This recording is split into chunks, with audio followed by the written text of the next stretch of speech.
Going to get started. I want to thank everybody for coming. We're trying to do a hybrid model here where we have some people here at the Academy Park Library and obviously some folks at home via Zoom. So we appreciate everybody coming out. I do want to remind everybody we are recording this and it will be posted on the Southeast Delco website once the meeting is done a couple days later, along with all the handouts and presentation slides. If you have a question during the presentations tonight, please put them in the chat. We will be monitoring the chat as often as we can throughout the meeting, and we'll try to answer any questions for everybody during the meeting. And if there's any questions that are specific to one child or one family, we'll handle that either after the meeting or with a follow-up either Thursday or Friday.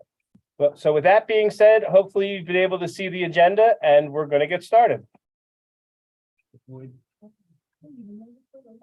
I would stand with. I'm like, okay. I don't want to put my back towards the lovely people at home. You're the second box. We want to see how you're coming across.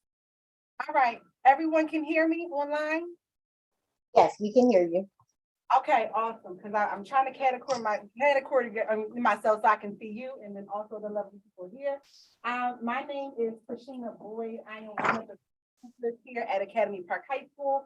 I had the privilege of having last names H through N. If I am one of your child's counselors, of course, you can always see me or email me and I'll be happy to help.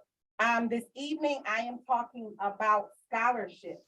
I know that is a big thing for a lot of our seniors and our incoming juniors as well. So scholarships is a big thing. It means free money that you do not have to give back, unlike a loan. Free money is always a good thing, but the only thing about scholarships, even though it's free, you have to apply for it or they won't even know that you exist to give you that free money. So one of the things that we do here at Academy Park, which is slightly different than what we did on last year, we noticed that we needed to do other means for our students and for our seniors to get that information. We used to just post it on our bulletin board in the counselor's office, but many of the students didn't always come down there. So how else were they going to get the information? So this year we tried to be a little bit more savvy. We posted scholarships on their Google Classroom and they were invited to the Google Classroom, which is specifically to their class. So any scholarship is not just posted in the individual counselor's office. It's not just posted in our main area in our office. We also post them when we do actually have a flyer. We post them outside of the attendance office as well and on their Google Classroom. Anytime we post something in the Google Classroom, they get an email alerting them that something new has been posted there. So anytime that there's a scholarship or information, again, they get an alert in their student email. If you are a parent who wants access to that Google Classroom, if your student accepted the invitation to see all that information, then there will be an invitation that gets sent out to that parent, and then you too can accept. But your student accepts, and then you too can accept that invitation. If there is a problem and you do not have an invitation in your email that is associated with your child's account, or that we have in our Power School, please just reach out to your child's school counselor and we can make sure that you get that invite so you can see the same thing that your student is seeing in the Google Classroom. Sometimes they don't always check their email to know what is in their Google Classroom, but it is there. I promise you it is there. And I'm not sure if they get this online, if this was part of the agenda, the packet. It will be posted Okay. when the recording gets posted. Okay, so when the recording gets posted, for those of you who are at home, there's a packet of recent scholarships that is posted to their Google Classroom. These scholarships that are in my hand, they are either due February, March, and or April. Okay, so those of you who are with us tonight, you will receive this packet here with scholarships posted in there. They go from February, March, all the way up until April. What also is a part of this packet, if not, I will make sure Dr. Ryan gets it, but it is here. Sample essay topics. There are some scholarships that are going to ask for your students to write an essay. We know that We lost some time during COVID in writing or getting out their idea for the essay topic may be difficult. So there is something with sample essay topics that your student can write about, and it gives them some bullet points to help them get their ideas across on the paper. Of course, they can always talk to their English teacher, or if they want to come down to guidance and talk to us as well, just to proofread before they submit this wonderful essay. We will be happy to do that. All they do is have to ask. We won't know unless they ask. The other part of scholarships, sometimes they want to know, they want to see transcripts, and they also want to see a recommendation letter from a teacher, from a counselor, from a community member, or where they did community service. Inside of our counselor office, as soon as they walk through the front door, there's a stand full of forms. The first thing that they will see is a pink paper. All the transcript request forms look the same. So the transcript request form is on a pink sheet. They fill out their name. If it's going to a college, they can do it there, but there is a check down at the bottom if they needed to go for a scholarship. Also, there is a blue form in that same stand where it's a letter of recommendation request. If they fill this out, they can either give this form to their teacher to help the teacher write a great letter of recommendation for them, or they can give it to the counselor. We know great things that every student does academically. We can base it off their ranking, their GPA, their transcript, what they do in their classes, or what they do around the school. But there's always extra things that they may do outside of the school that we may not know about. So it gives a point where high school activities or outside community volunteer activities or work that we may not know about. So if they give us a little detailed description for the teacher or the counselor, we can always incorporate that inside of the recommendation letter. And it also at the bottom has a date, the date on when they need it by. And hopefully it's not the very next day. Hopefully they give us some time, because things do happen. They do come up during the school day, and we may not be able to get to it that very second, that very day. So we ask that they at least give us 48, maybe even 72 hours. That would be great. Okay. As far as getting this letter of recommendation done. Does anyone have any questions for me regarding scholarships? Anyone in the room? Anyone online? Yes. There are no questions on the chat. Okay, thank you. The end calendar scholarship. Yes, that is a part of the That's part package. of that, okay. Yes, Okay, so so that's, in- that's available on the Google. yes, I as know well. many community members, that's a big one, and I know many community members do not know about, I don't know if can they hear me? Could they hear me, Dr. Ryan? Dr. I'm with Tedford, you. can they? Debbie, can you hear Rock? Can you hear Rock? Yeah, yes, we can hear her. Hear you. So I just wanted to make that known, because I know a lot of times, our community members are unaware, and that's a huge challenge. Yeah, so that is actually on the last Okay, page so of the it's on there. packet. Okay. Yep, and that one is due on March 9th. March 9th, gotcha. Yeah, March 9th by 5 p.m. So that means by 4:59. And Yeah. the amount of it, I think it used to be 10, is it still 10 or is it 8? It actually does not say on the Okay. flyer that Okay. they give us. It just gives us the requirements. Okay, But it does not give us a specific. okay, all right, thank you. You're welcome. I'm sorry. So this is the in calendar firm scholarship. Yep. If you have a packet, it's the very last sheet in the back that describes that particular scholarship. And the essay topics are in there as well. I don't know if did you cover that question? Where on the Google Classroom can they find it? Okay, so if your child is a senior, there's a Google Classroom for the class of 2023. When they first log into their Google Classroom, it will let them know there's a scholarship that has been posted. Then what they will do, they can either click that link that's right on the front page, or they can go under materials, the material page, scroll all the way down, and they'll see scholarships there. Because we categorize everything that we post in that Google Classroom. Hopefully that answers the one chat question. Ms. Barley, if you send me an email, I will make sure that packet gets to you.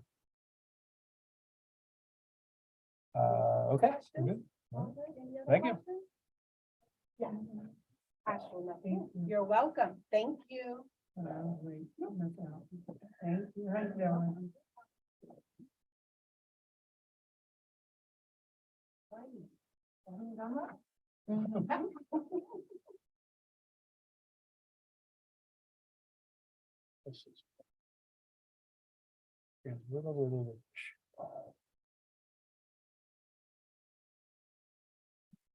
If you tell me when to scroll, I can do it. Okay.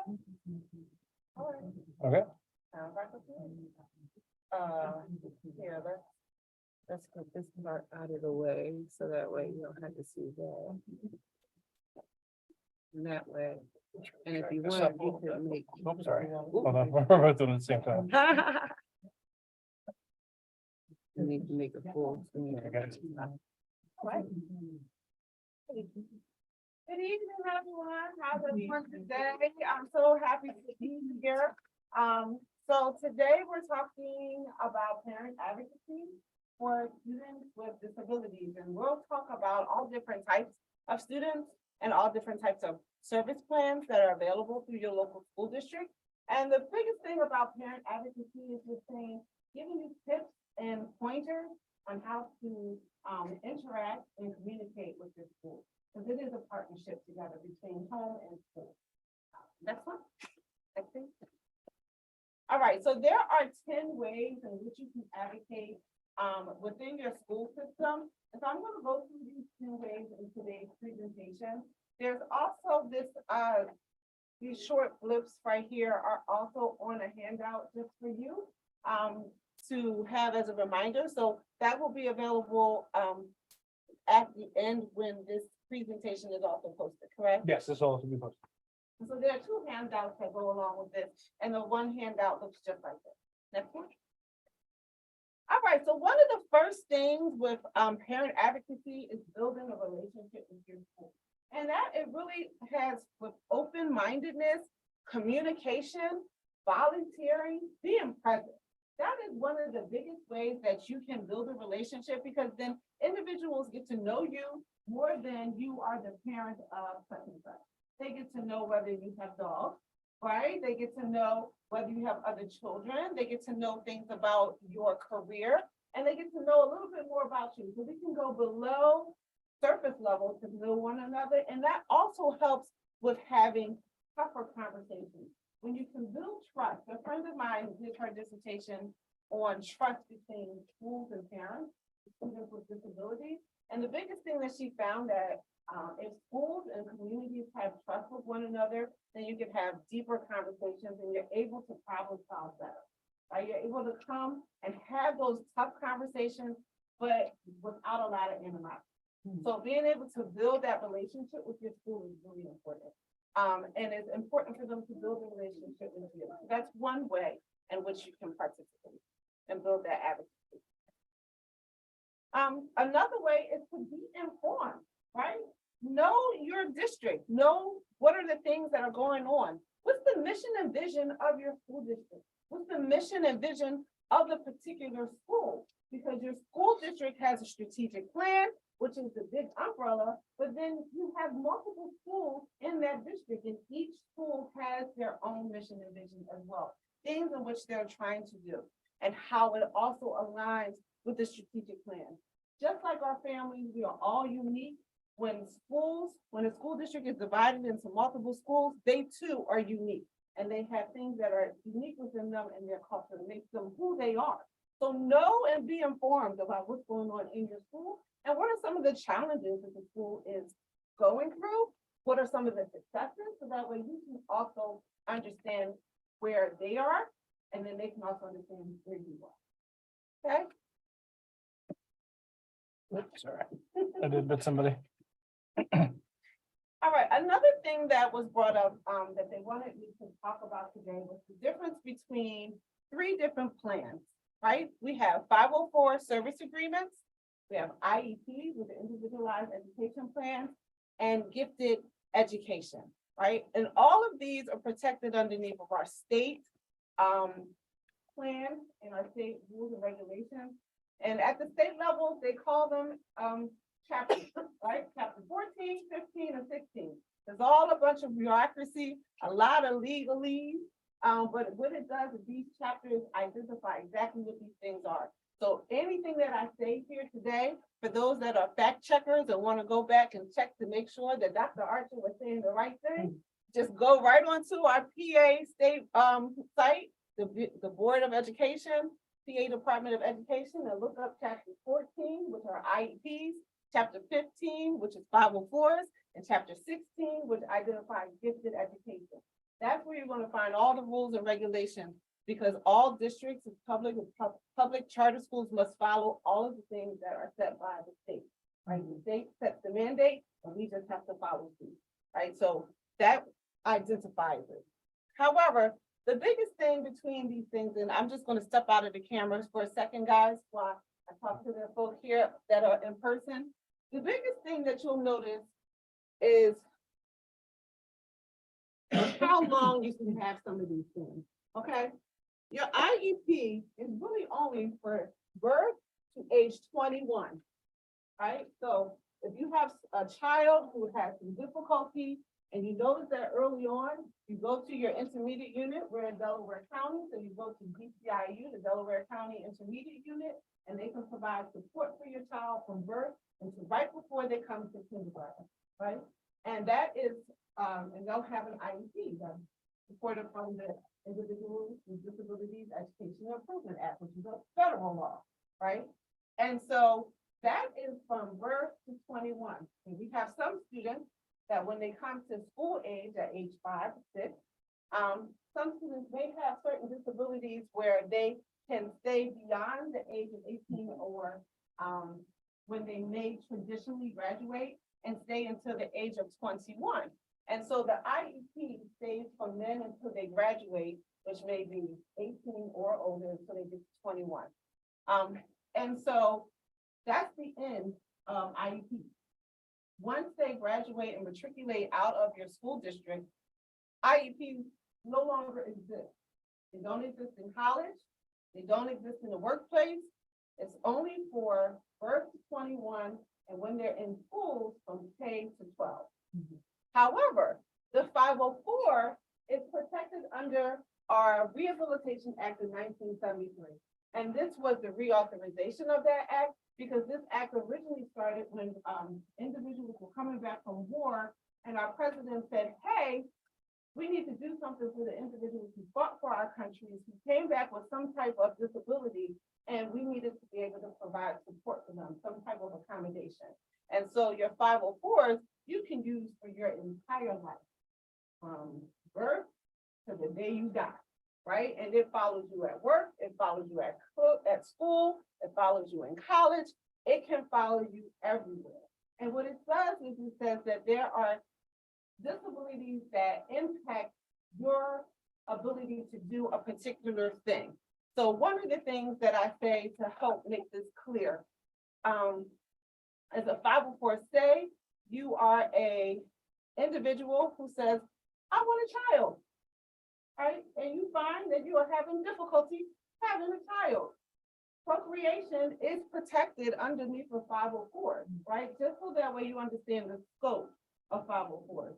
So perhaps you need to, after you take your medicine to help you conceive a child and you seem to get really lethargic and tired, and you need to take a nap at 12 o'clock, well, that might be an accommodation that your workplace may have to provide you because that is a byproduct of the medicine and the treatment that you're through, and that might be an accommodation that is provided to a 504. 504s do not have goals, they don't have tracking, they're typically, there's no individual that follows the 504. You most likely have a coordinator that ensures that the 504 is completed between a certain time because they are done annually. But the 504 within the school setting is really enacted within the regular school day with your general education teachers and support within that team, however that team from an IEP where you will have a case manager who is assigned to that student, who is the liaison between the student, the school, and the parent, who really understands what all of that paperwork is, right? Because special education is a lot of paperwork. I said it again, a lot of paperwork and a lot of laws and a lot of timelines.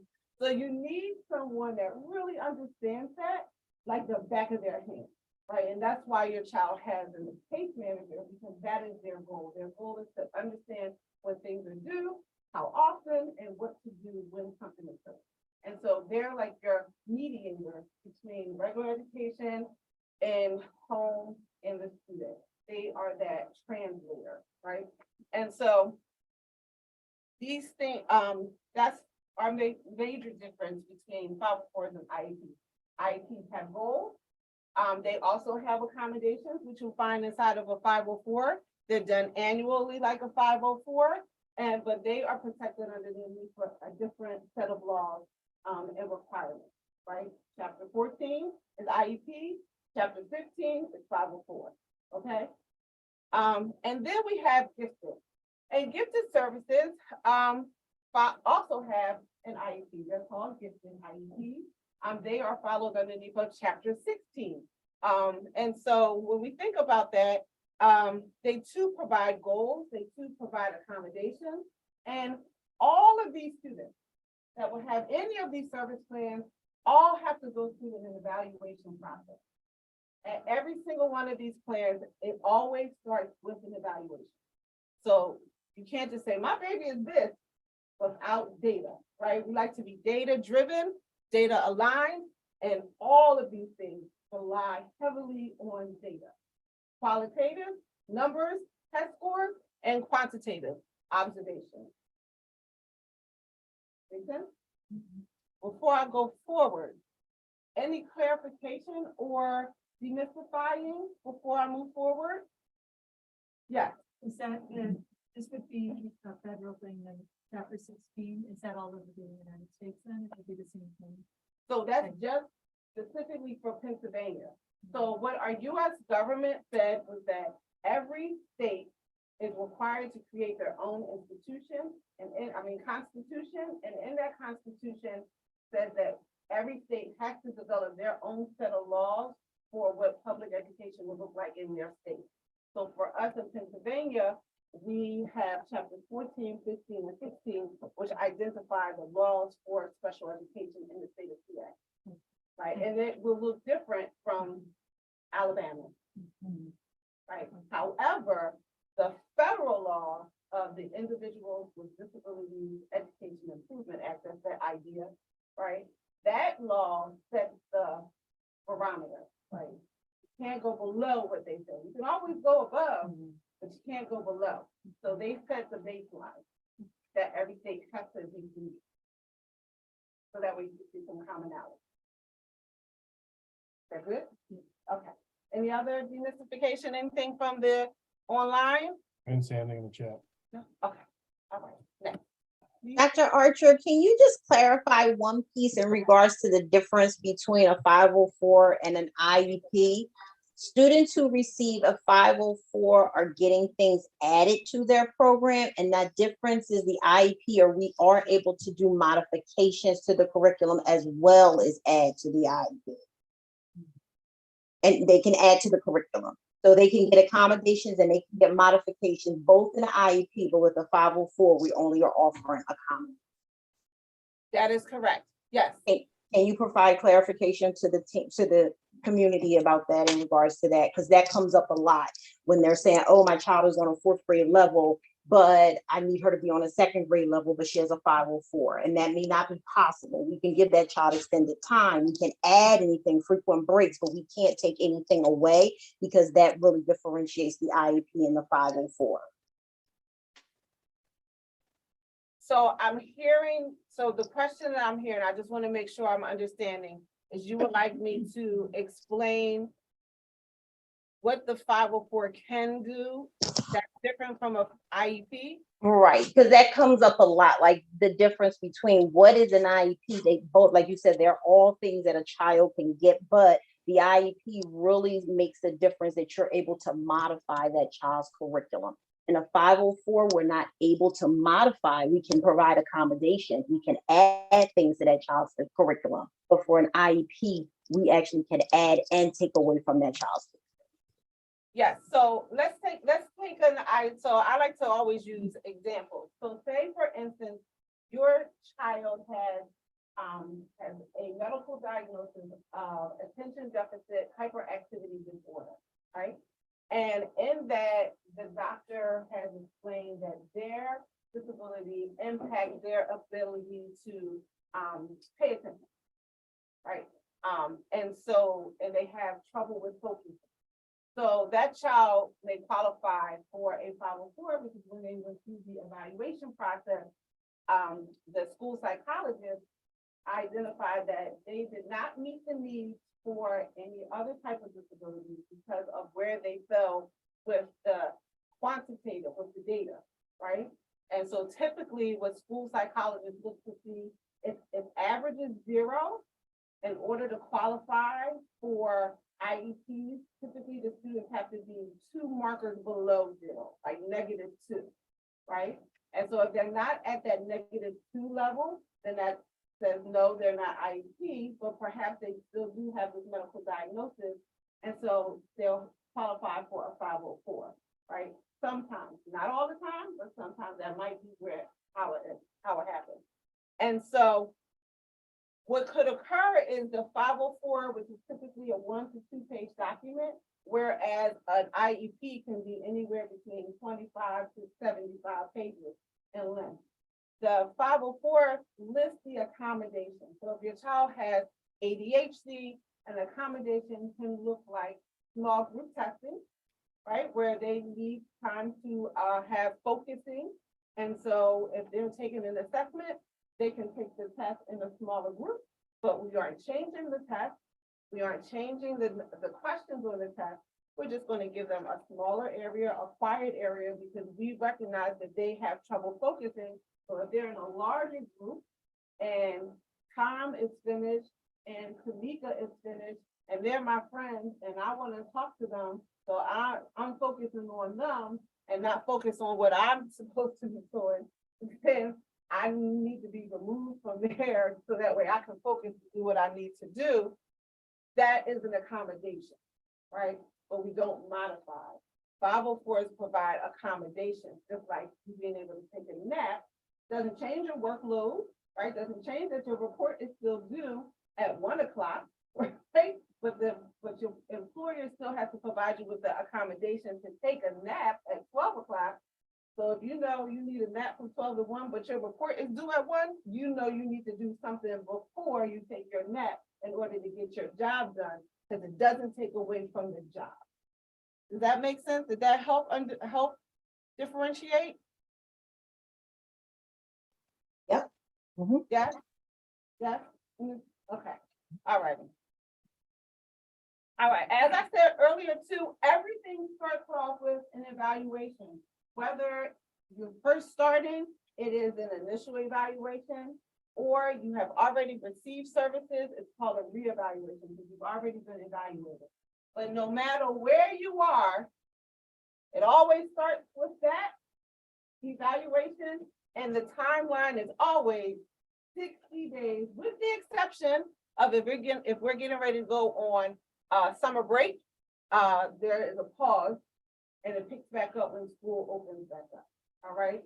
If you have a child that receives early intervention services, when they come to school age, it's considered a reevaluation because they were already evaluated. And so it is a reevaluation, but if they've never had services before, it is an evaluation. And so in an evaluation, typically we're looking to see if they qualify for one of the 14 disability categories that are identified in IDEA, which is the federal law, right? The federal, remember the federal guidelines set the barometer, they set the baseline, and then we're looking to see if they fall within those. Now, reevaluations, once a child is evaluated, we are required to reevaluate them every 3 years, with the exception of students that may have some more complex needs. like our students with developmental delays, traumatic brain injury, and intellectual disability or cognitive disabilities. Those students are reevaluated every 2 years. And there was a question to ask, well, how do I have my child reevaluated? It always starts off with written consent. Whenever we deal with something, it has to be in writing.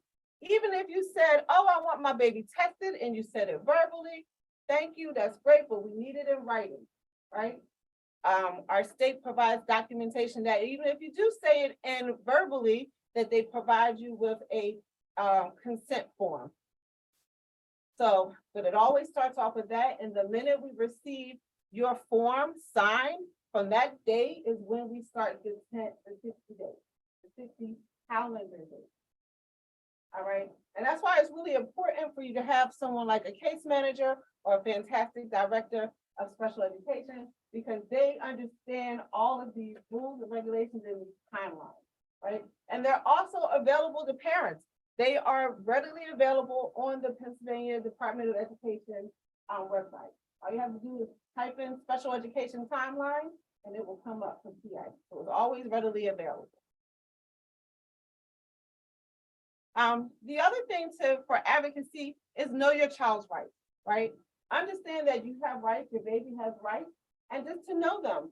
Do a little bit of research, right? When we talked about our federal laws, there are laws and rights for students within every student, no matter their disability, with disabilities and without disabilities.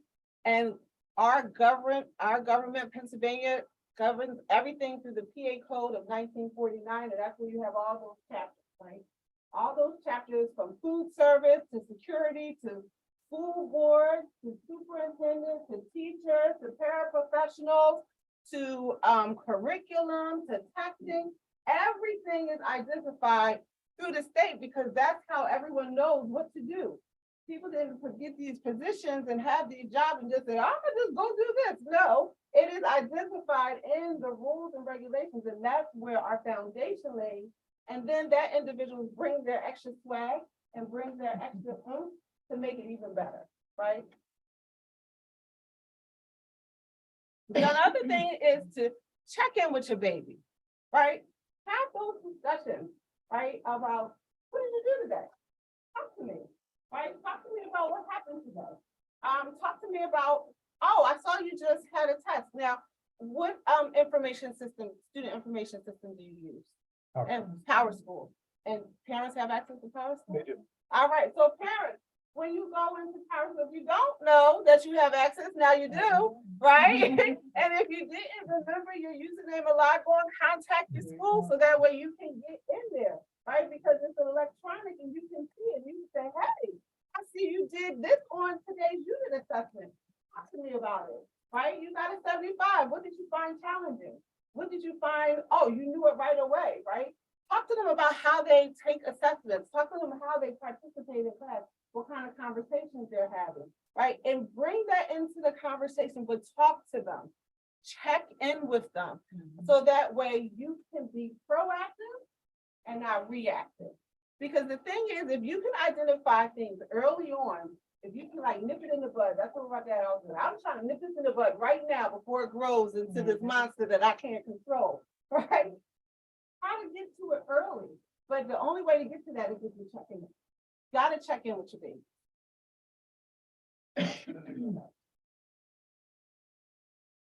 The other thing is be child specific and keep your paperwork.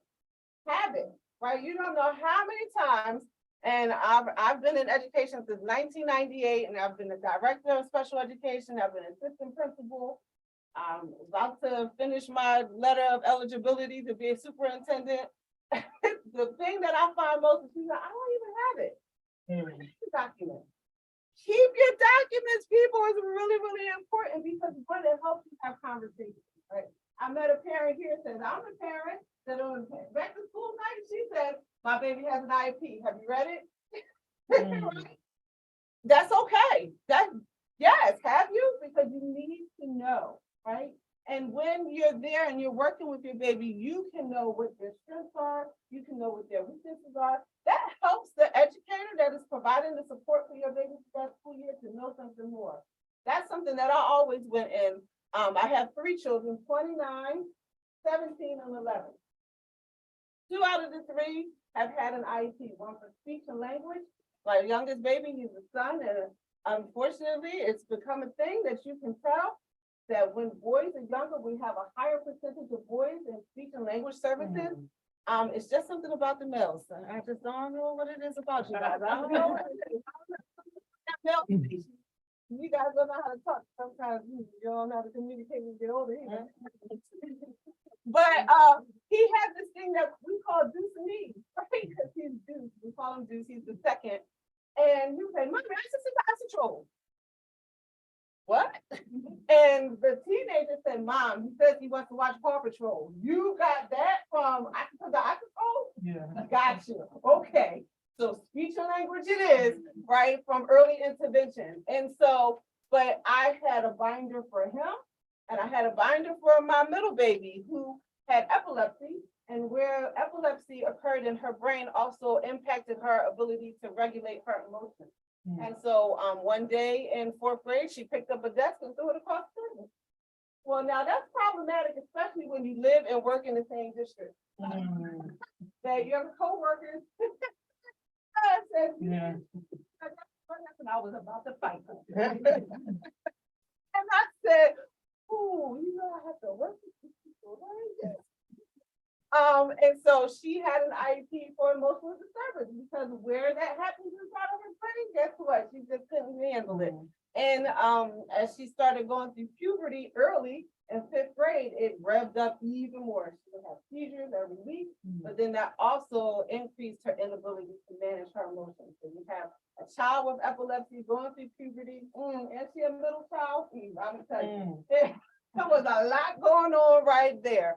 And she was a brown baby in a predominantly white institution, which also increased more stress on her as an individual. So it was a lot. So she had her own nice stick finder, right? And so it's important to keep this information so that way you can know about your baby and other people can know about your baby, because things happen, you never know. Just so that way you are prepared and you can understand what's going on with your child and are they progressing? Are they not progressing? Because it is a team effort, right? Schools have a responsibility to do the things that the law requires, but they can't do it without your support. It is a hand-in-hand relationship. And there are always some ebbs and flows with all relationships. It's not always picture perfect. It's not always hugs and kisses. Sometimes you're going to give them a side eye, and that's okay. But if you're open and honest in communication, that will help. I like to call myself a hot administrator, to be humble, open, and transparent, right? Because I got that from Transformation Church from Pastor Michael Todd. They have a hot, humble, open, and transparent church. And I said, oh, I like that. I want to be a hot administrator, humble, open, and transparent, because guess what? That's what helps us get through the tough part, right? And sometimes in special education, it can get a little tough. It can get a little rough, and it can be a little bit litigious. But we don't want to go there because we can't solve things with lawyers, right? We solve things with communication, right? Because that's what's going to help us. The lawyer is not going to be in the classroom with your baby. Their teacher is going to be in the classroom. Your counselor is going to be in the classroom. The principal is going to be in that school. Okay, and so that's where we need to work through that together. Okay. Next. The other thing is, you know what? Know what's going on. Know the ABCs of special ed. And so there is a handout, Special Education 101 ABC, and it just lets you know what these things stand for. What is PTE? Permission to be evaluated. What is LRE? Least restrictive environment. Know these terms, because guess what? Unfortunately, in schools, we have to use these terms because we're talking all day long, right? So we need a shortcut. We need a shortcut when we're talking to one another. However, it's hard to flip that switch when we're talking to you as a parent because we're talking this all day. Kind of like when you're in the doctor and you're like, can you tell me that in layman's terms, please? Can you just break that down to me as if I'm sick? Thank you so very much, right? You gotta remind us sometimes, because we are like passionate about what we do, and we just flipping it off, like, yeah, ABC, 1, 2, 3, da, da, da, and you're like, nah, I don't know a darn thing you just said. Right? But keep something like that handy so that way you can. And that way, the more you have conversations, the more it'll be a part of your language too, okay? The other thing is that with all of these models, a 504, an IEP, a gifted IEP, it's all a team approach. And the team always includes you as a parent or guardian. You are always a part of the team. And things can't go through without you being a part of that conversation.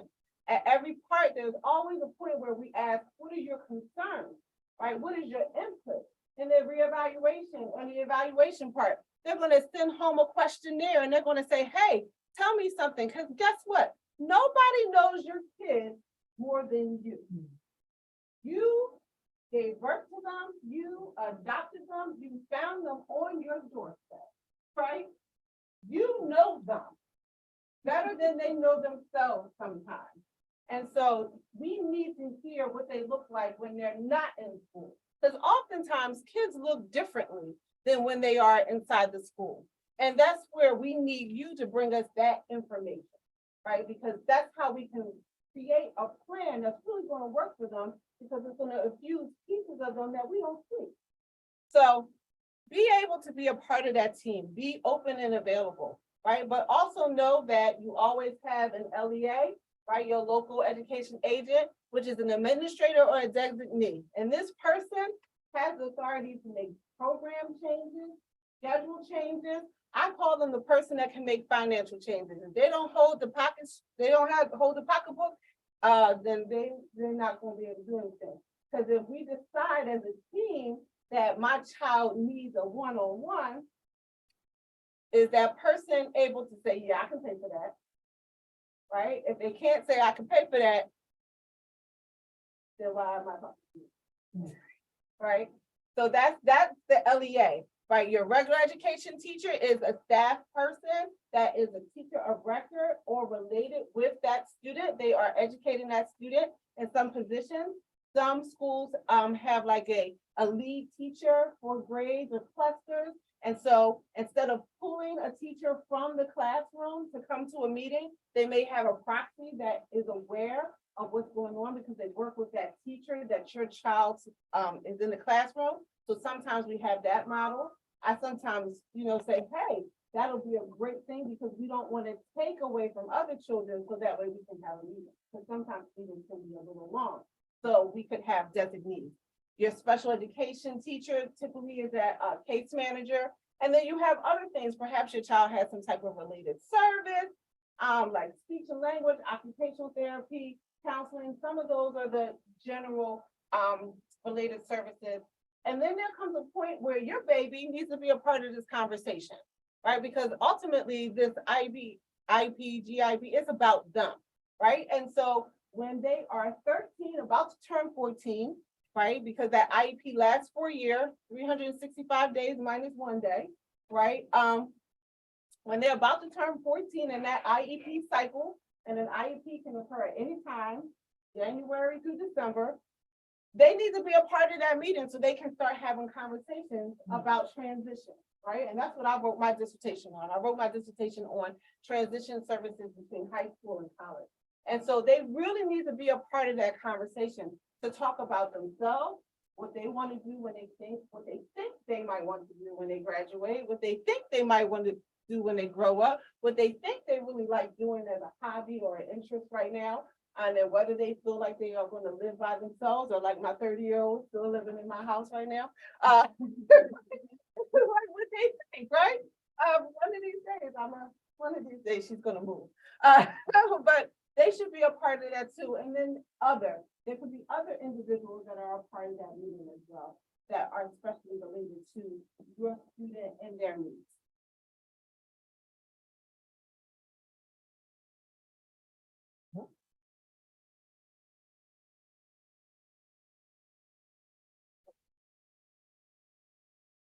All right. The other thing is be prepared, right?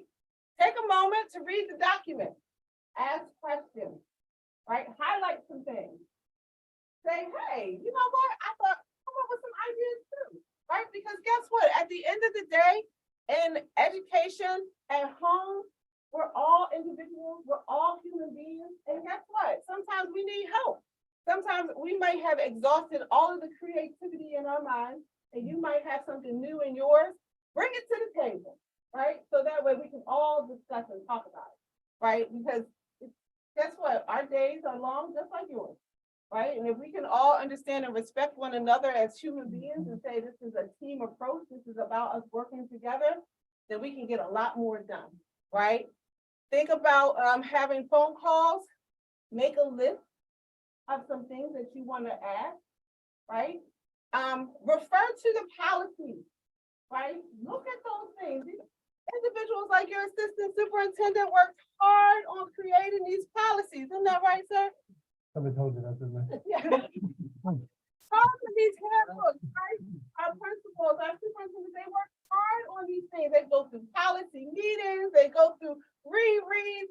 There's a lot of man hours that go in these for them just to sit on the shelf and no one to look at, right? Read them, read them and be engaged in that process, right?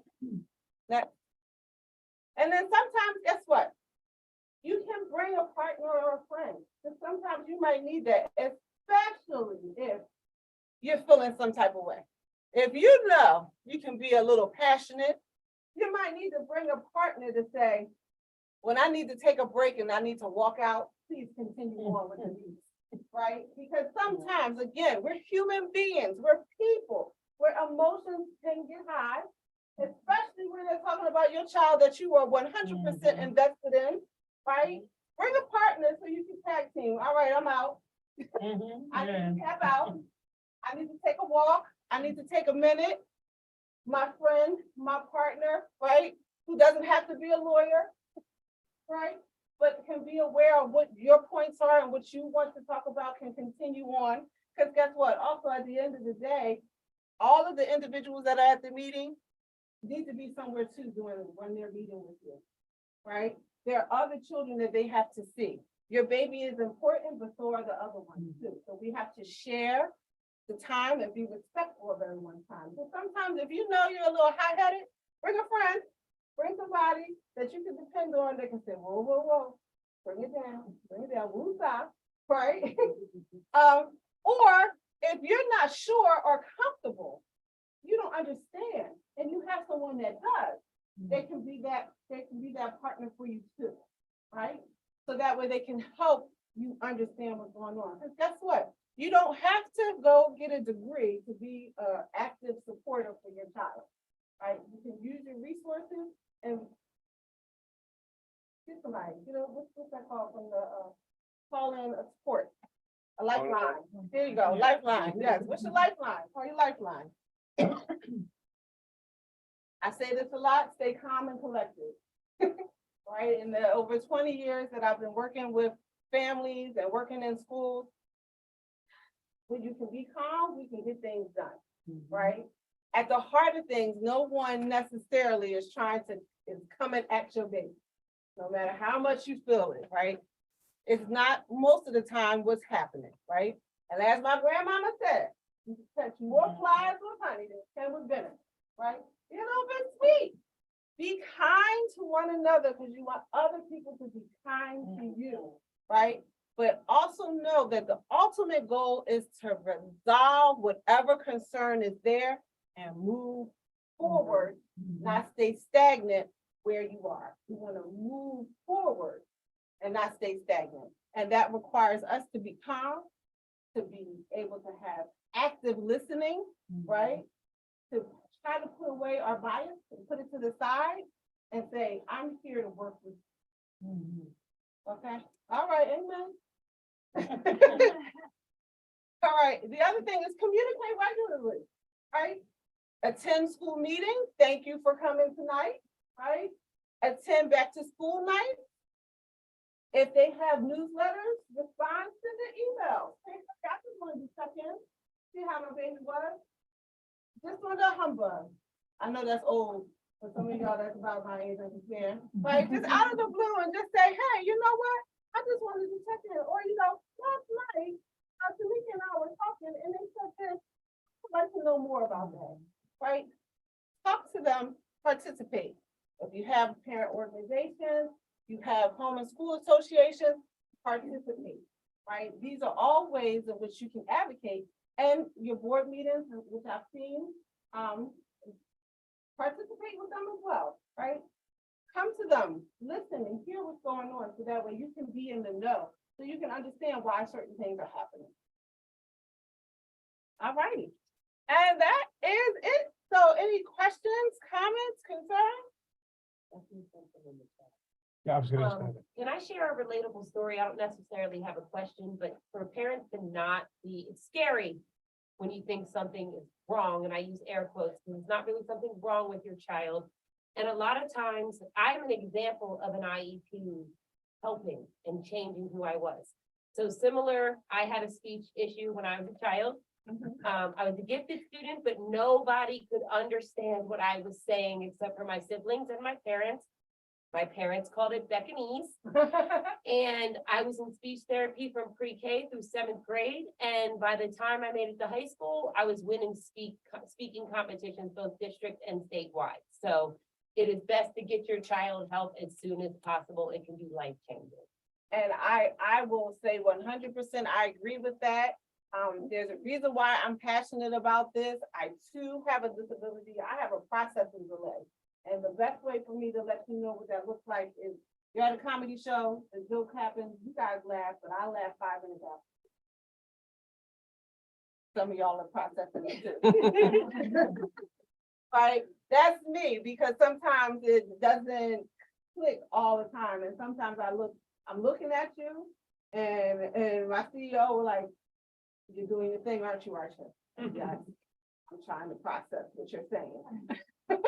But especially if we're getting ready to go into a board meeting or a parent meeting, I say, now remind everyone, Dr. Archer has a processing delay, so I'm not ignoring you, I'm not being rude, I need a moment to process, especially if I have a lot going on.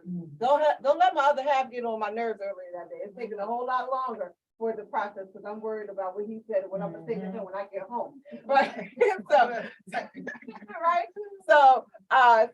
But that's where you need to make sure that your babies are advocating too for themselves, right? They understand that who they are, it's just one piece about them. My processing delay didn't take away from the fact that I can learn, that I can get a doctorate degree, that I can be an entrepreneur, that I could be a mom, that I could be a whole million one things, right? It didn't take away from that, but it's something that I had to accept and say, I have to make room for it. And I have to be okay with the fact that that's who I am. Like it or love it, or leave it. Right? Totally up to you, but whatever you try to do, I'm gonna be just fine. Debbie, are there any special ed related questions in the chat? I don't see anything in the chat. Okay, Three. You don't see the 3? but they might not be special ed related. I was trying- I don't see, on my screen, I don't see anything in the chat. Do you see anything on your chat on your side? I don't see No. anything over here either. I do. They're going to direct message. That's why. All right, I'll go Okay. through them during the next presentation. Okay. Okay. Alrighty, I'm not leaving, I'm gonna stay here, so if anyone else also has a processing delay, it takes you a moment, I'm not going anywhere. Thank you guys for having me, have a good night. Thank you, Yeah. Dr. Arthur. All right, school announcements by school. If you are the parent of a kindergarten child, Black History Month activities will have a focus on Ruby Bridges this month. Read Across America will be held March 2nd, and the Chuck E. Cheese fundraiser will be held on March 16th at the Chuck E. Cheese in Springfield. That is for kindergarten. If you are a Darby Township parent, there are 2 items between now and spring break of note. On February 14th, the Sneaker Ball incentive will be held. This is an item specific to Darby Township, and there is a flyer that we will post as part of the recording. And also on February 22nd, Darby Township is hosting an African American Living Wax Museum with a night performance between 6:30 and 7:30 p.m. and day performances during the day will be held for students. Oh, which one? 22nd. The last one. 22nd for the Wax Museum. Thank you. 14th for the sneaker ball. If you are a Delcroft parent, Black History Month will have different activities throughout the building, reading and listening to stories, a read aloud on various African American historical figures and characters. Students will be researching influential Black leaders using the writing process to write a report and then present it to the class. They will also be researching famous African American historical figures and writing a paper about their accomplishments and also making posters for display. On February 1st, which was today, and tomorrow, the PBIS, which is the Positive Behavior Support for Delcroft Dollar Store, will be open. The week of February 27th will be Read Across America Week, which March 2nd specifically being Read Across America Day. Delcroft will have guest readers in grades 1 through 4, cross grade level buddy reading, and school-wide reading themes throughout the day. And the week of February 6th will be the Student of the Month Awards Breakfast and a Perfect Attendance Breakfast. That is for Delcroft. Parents of Harris students, let's do them in order. February 1st through February 16th is the schoolstore.com fundraiser. March 2nd is also Read Across America at Harris. March 7th is the Life Touch Spring Picture Day. And March 9th is the PBIS Bingo Night starting at 6 p.m. At Sharon Hill, February, we'll have Black History Month recognition with a door and hallway decorating, daily trivia, daily facts, various writing assignments, and various lessons throughout the month. The second marking period awards assembly will be held Thursday, February 16th. This will include honor roll, perfect attendance, and the growth mindset achiever. Kindness Week, Spirit Week will be held Monday, February 13th through Thursday, February 16th. And a student presentation with the Sharon Hill Borough Council meeting will be on Thursday, February 16th. March will include Women's History Month recognition, again with door and hallway decorating, trivia and facts, and assignments throughout the month. A celebration of Reading Week will be held Monday, February 27th through Friday, March 3rd. And Read Across America will also be held on March 2nd at Sharon Hill. The high school has 2 events coming up. On February 25th, which is a Saturday, is the annual What's Your Passion Festival starting at 10 a.m. here in the building. And on March 10th, the freshman dance will be held at 7 p.m. If you are a parent of our Alt Ed or Cyber programs, on today, all Knight Academy students participated in the Delaware County Youth Career Conference online via a Zoom meeting. And during the month of February, all Knight Academy students will mark Black History Month with a review and analysis of the 13 points of the Black Lives Matter movement and a review and analysis of the true story-based film, 12 Years a Slave. Also in the month of February, all Knight Academy students will have an opportunity to participate in presenting a project using a medium of their choice on the topic, the 3 things we can do at Knight Academy to make our community more peaceful. Students and staff will vote on the entries and the winner will receive a $20 Wawa gift card. And last but not least, our students who participate in our after-school tutoring program led by Ms. Hudson, who is on the Zoom. There are a Black History Month poster contest flyer, which we will have posted. This will also include a small award ceremony for each building. Doors will open at 4:30 and an awards assembly at 5 o'clock. The dates for each building will be listed on individual flyers. Parents can take their kids home with them when it's over. The Black History Month poster/book winners will be announced at the assembly, as well as students who had perfect attendance for the date range of October 3rd through January 31st and other academic achievement awards. And they are the items that are happening in schools for the next 2 months. If you have any specific questions about your child's school or program, please reach out. Thank you. Or- It's at here, but it's for kindergarten through sixth grade. Yep, there is a kindergarten through sixth grade dance, Me and My Guy, being held on Friday, February 10th, which is next Friday. Well, Friday, February 10th, depending on when this is posted. Slips and ticket money are due by February 8th. Okay, I'm gonna hold a copy, so each time I flip a page, you know you can flip a slide.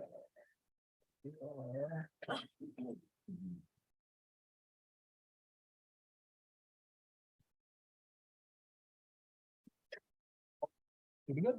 All right, so I'm gonna go over some community events and programs. I know Dr. Ryan just shared what's going on in our schools, but I do believe that being engaged in the community as well is super, super important to also make all of our children successful. So first, before I get to each individual municipality, I really do want to put a focus on growing the home and school organizations at all of our buildings. The Academy Park first home and school meeting will be on March 2nd at 6:30, and moving forward, they will be the first Thursday of each month. And they will be held where we are right now in the Academy Park Library. We're looking for parent, community, student, and even staff volunteers if they're interested. You can email me directly to sign up. And for any of the other schools, like I said, we really do need parent volunteers at every building. So you can email me directly and I can connect you with the parents that are already running home and school, or you can reach out to the principal of your school.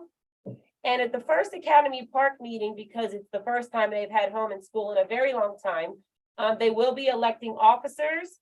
We will need to verify background clearances. We'll be discussing fundraiser ideas, student and staff event ideas, and we'll also be developing and writing bylaws for the organization.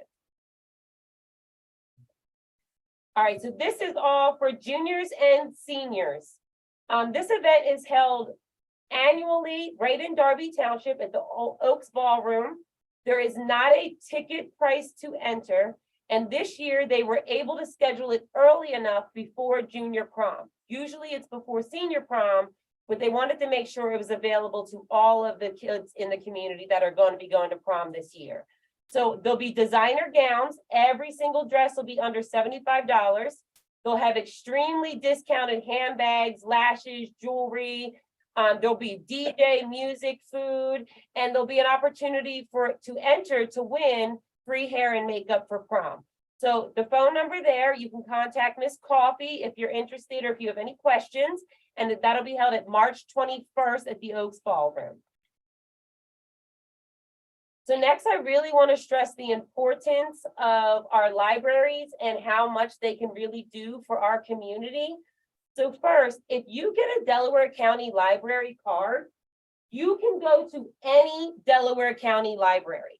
So if you live in Collingdale, Collingdale doesn't have a resource you need, you can go to Lansdowne, you can go to Sharon Hill, and it also gives you access to all their online materials, which include ebooks, audiobooks, live stream classes, research databases, a lot of things that colleges would offer you, you can find through our local library's website.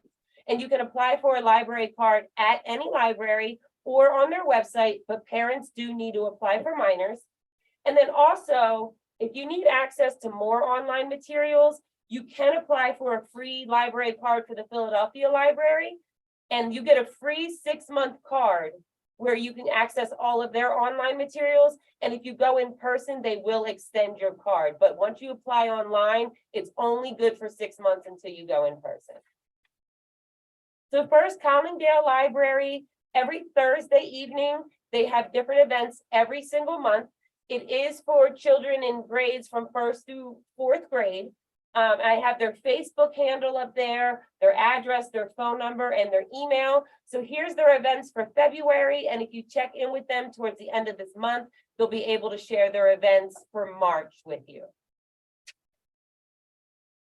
So Foldcroft Library, one thing they always have every month, on Wednesdays, they have preschool story time. from 10 a.m. to 11 a.m. And when I reached out to them, they were still brainstorming all their ideas for the spring.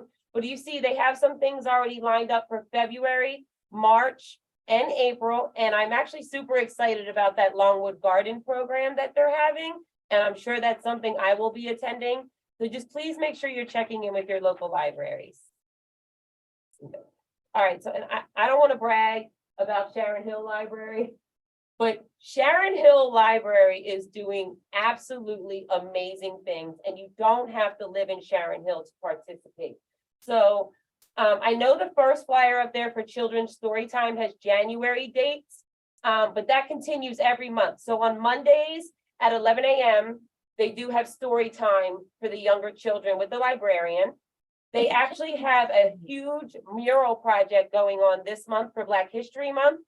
Anyone of any age, you can be a child, you can be an adult, you can go in and paint or draw a selfie of yourself, and they will put it up in the library as part of their mural. Something else they have ongoing, it's every Thursday from 3:30 to 4:30, is a teen advisory club. That is for teens and tweens. You can earn community service hours, and it's a lot about organizing kids together about how they can make the community a better place. Still at Sharon Hill Library, on February 7th, they do have Penn State nutrition links coming out.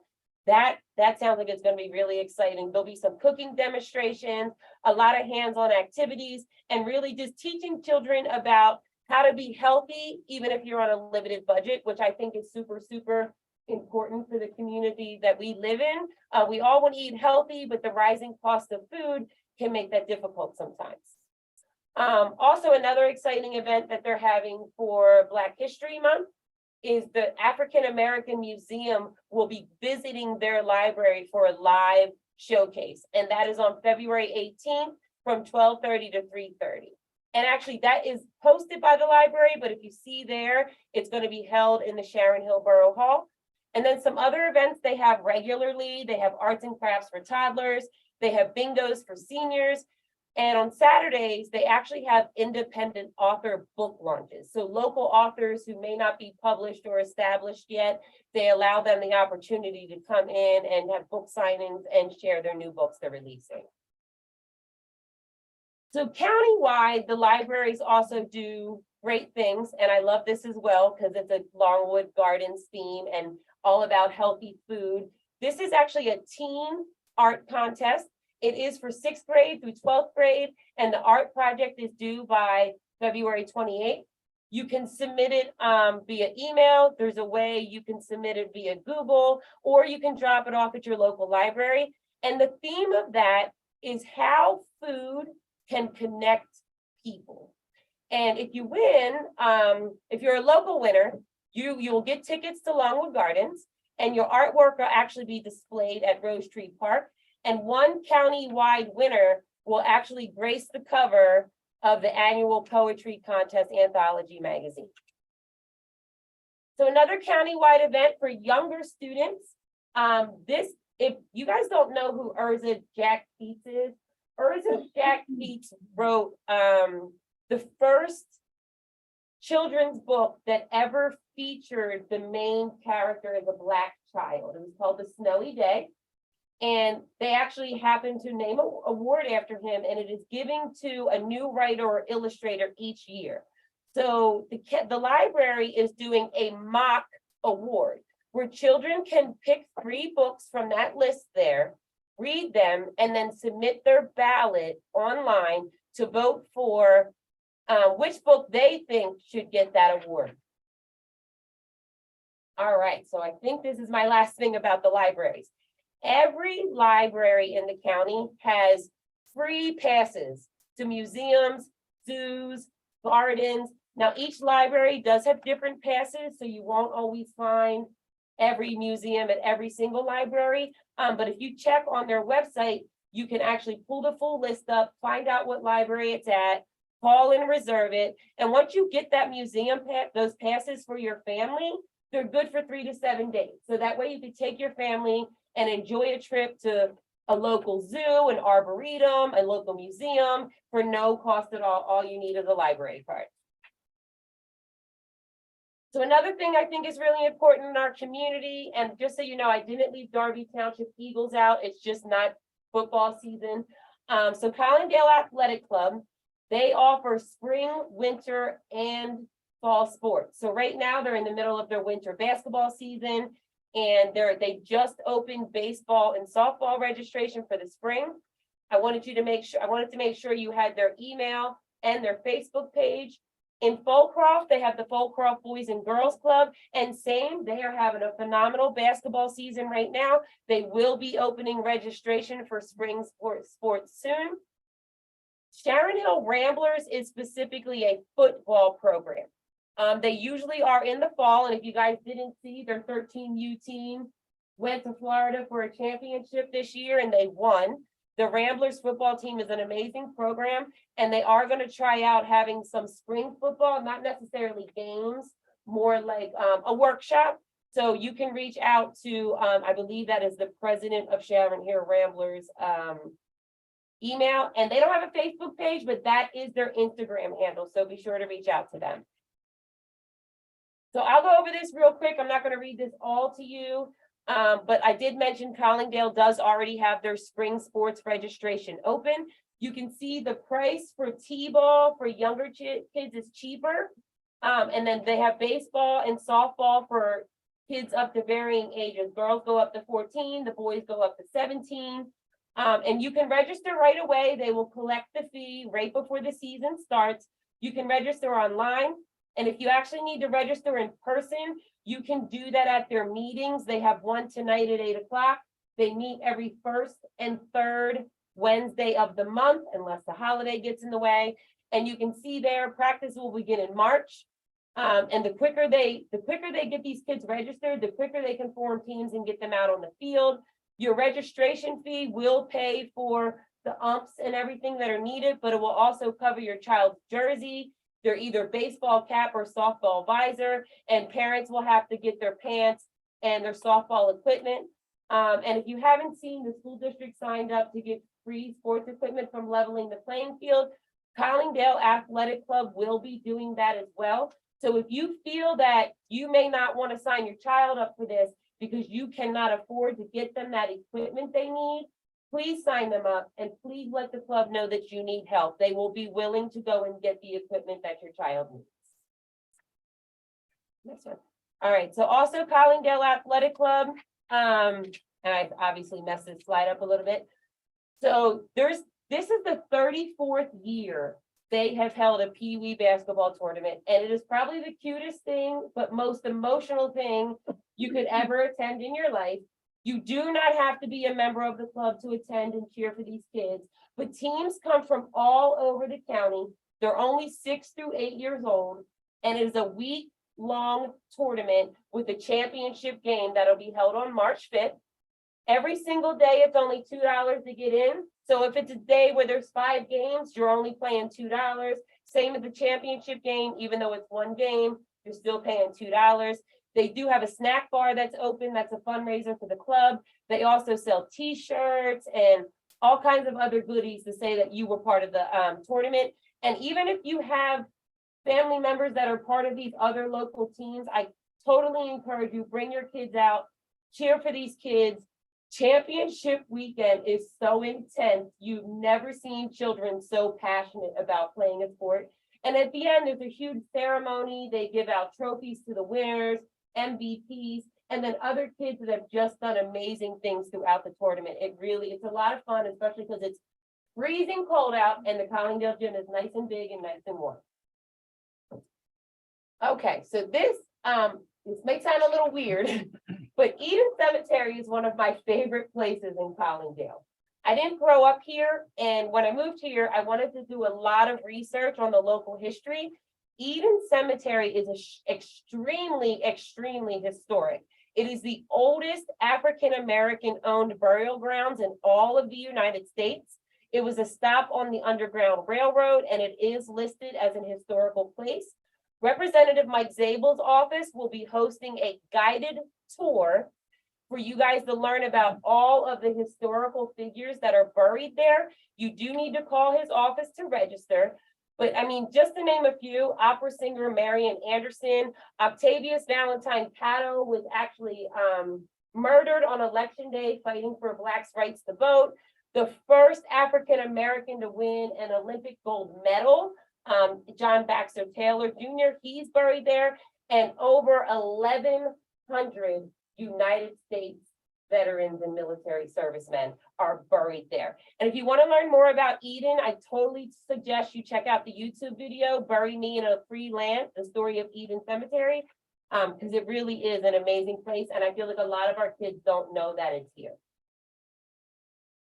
All right, so this is specifically for sophomores. And this is by the Delaware County Chamber of Commerce. It is a youth leadership academy. So you do have to go online to apply. You could be nominated by a teacher, a parent, but you do have to be a 10th grader. The nomination deadline is in March. The program dates are April 25th, 26th, and 27th, and they will hold a reception on the 27th at the end. Sophomores will get to meet with local leaders, businesses, people from the media. It's just a really, really great opportunity for them to learn more about the county and also learn how to network with local leaders and entrepreneurs. All right, so a couple of other important upcoming events that are still in the works, so I didn't really have flyers for yet. Collingdale Borough is hosting a Black History celebration and ceremony. Everyone's invited. You don't have to be from Collingdale. It'll be Saturday, February 19th at 7 p.m. at their community center. Right now, I am looking for an Academy Park High School student to sing both Lift Every Voice and Sing and the United States National Anthem. So if you're interested, please see our choir director, Miss Muller. There'll also be guest speakers. There'll be art and poetry from Harris students that are featured. And like I said, everyone is welcome to attend. There's no fee or anything like that. Also, I shared a lot of food resources at the last meeting, which you can definitely go back and watch on YouTube, or you can reach out to me if you are looking for food resources in the community. It's definitely not something to be ashamed of. And there are a lot of opportunities for you to get food in the area. In Collingdale, the Empowerment Zone is actually the only 24-hour emergency food bank. So you can always reach out to the Empowerment Zone if you are in an emergency situation, but they also do monthly food giveaways from March till October. So they will return in March. They're the first Friday of each month from 1 p.m. to 4 p.m. It's located at 1023 North Street in Collingdale. And in November, it's the only time it's not on the first Friday. It's the Tuesday before Thanksgiving, and it does include a turkey for the holidays. You just have to bring your own bags. You do not have to show ID. You don't have to claim that you live in Collingdale or live in the county. You just have to come with a smile, bring your bags, and you'll be able to get food to take home with you. So I just want to really, really, like, even though I want you guys to volunteer at the schools, I do want you to consider volunteering in your local community. So please contact your local Parks and Rec committee, the youth sports organizations I mentioned, or even your library to see how you can help create more great events and programs for the children in our neighborhood.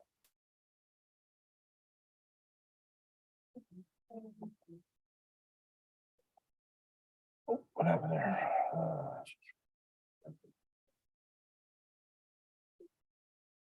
That's you, Dr. Ryan. Yeah, Oh, no, then we have the conflict resolution. I think this is gonna time out though, is the problem. Hold on, why is it still this? Okay. Why is that up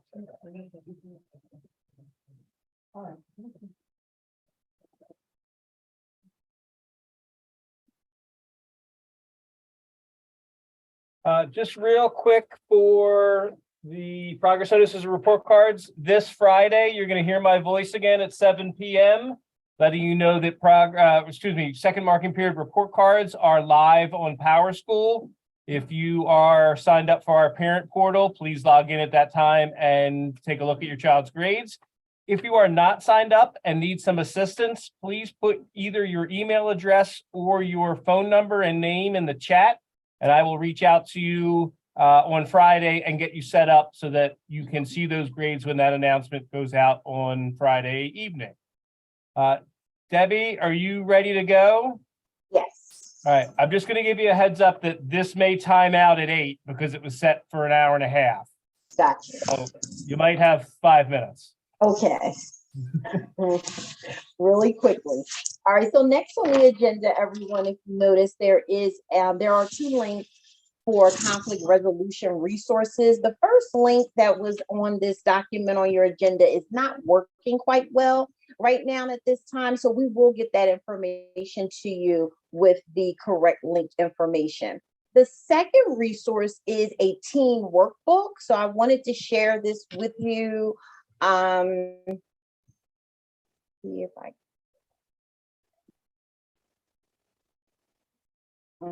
the link is working properly. It doesn't look like my Zoom is going to pick up this right now.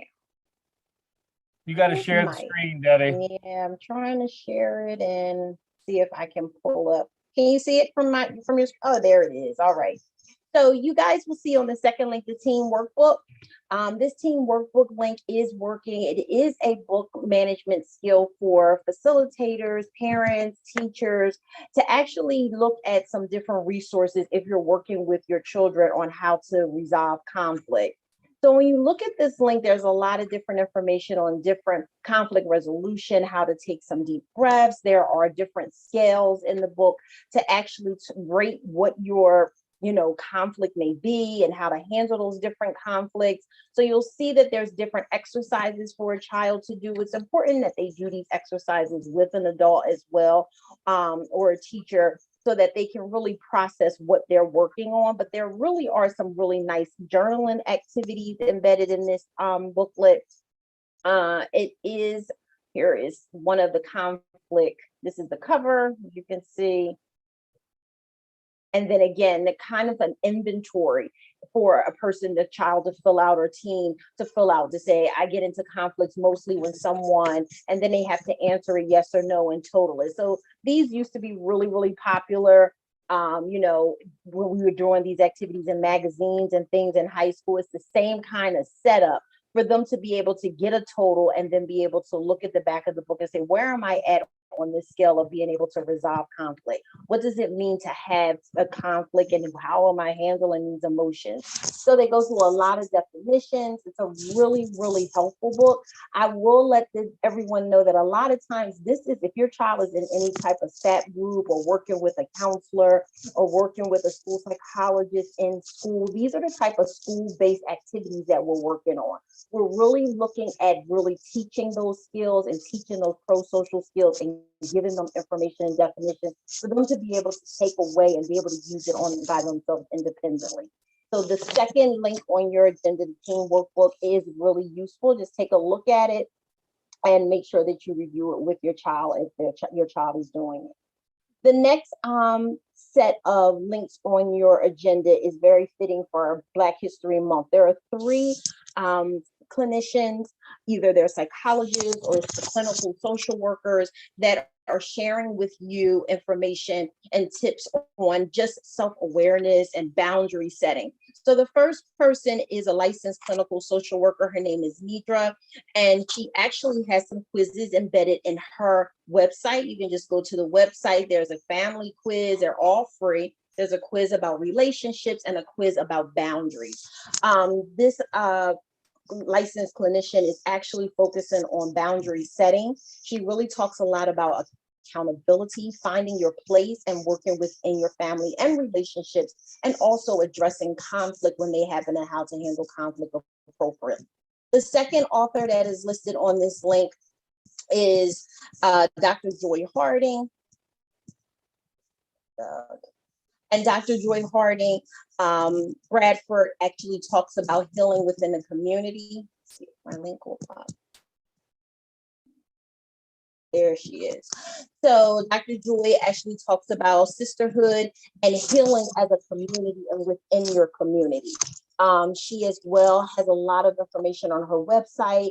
She has a book that she's written, Sisterhood Heals, and she really talks about transformative power of healing in the community and within your community. The next African-American psychologist clinician that's actually listed here is Dr. Thema Bryant, and she is a psychologist that works with healing intergenerational trauma. So she really focuses on the post-pandemic world. She focuses a lot of information in her book and her studies on that, also looking at this shift of healing. And she talks about how we need to move into thriving and not just surviving. She has done significant work. She has done her clinical doctoral work at Duke. She's worked at Harvard University, and she really focuses on combating sexual assault, sexual harassment, and also harassment based on sexual orientation.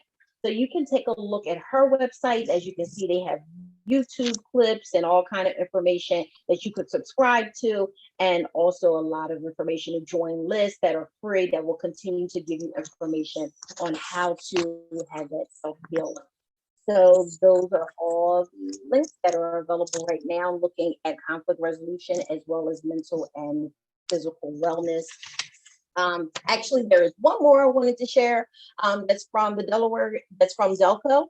This one is called the Family Peer Connection. This one actually came to me from the DCIU, and I just wanted to share since we were kind of talking about what resources are out there for families. So Delco supports families that are currently trying to access those mental health services in Delaware County and Pennsylvania, and connecting them through family peer specialists. So they have these family peer specialists and youth support partners. This service appears to be free. They do give you the contact information of who to contact at Delco. Contact the supervisor, who is Tiffany Long. Her phone number is 484-250-1810. She also is at tlong@childandfamilyfocus.org. So as she states, she will help support people through the medical assistance process. She'll teach you about all different mental health programs that are available in Delaware County to residents, and assist you in assessing the right services for you and your family, and focus on your strengths and family culture to best plan for your success with the help of peer support. So this was a resource that did come to us from the Delaware County Intermediate Unit, and it is a free service. So reach out to Ms. Long for any questions or concerns you have about those. That's all I have for you, Dr. Ryan. All right, thank you. I am slightly nervous that this is going to time out at some point. So do we have any other questions for here? I want to try to. I don't Those see any in the chat. Okay, those of you on Zoom, if you have a last minute question, please get it in the chat. I am going to capture that, and then we will reach out individually to make sure that everybody has their questions answered. And You guys can share their name and email. yes, please share your name and email address so we can capture those who came, and we can reach out whether you have a question or not. And we thank you for coming out, and we hope to see you at the next one sometime shortly after spring break. Maybe April 19th, maybe. All right. Thank you, everybody.